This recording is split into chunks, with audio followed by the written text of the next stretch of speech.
यक नशुद दो शुद और जमाने वाले हो इस थाने नु अग ला दो, क्योंकि अब यहाँ पुलिस नहीं, यहाँ आशिक रह गए हैं और आशिकों से किसी अच्छे की उम्मीद रखना ऐसे ही है शब्बो, जैसे करेले से मिठास की उम्मीद रखना।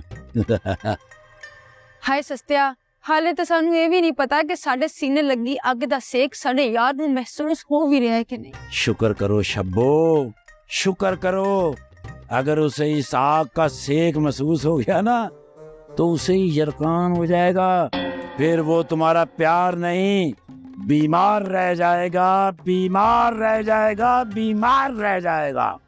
बस कर सस्तिया, तू किसी नू घंटे दा बददुआवां दित्ती जाना, थाने हो नहीं बख्शते तां इत्थे तू शुरू रहना।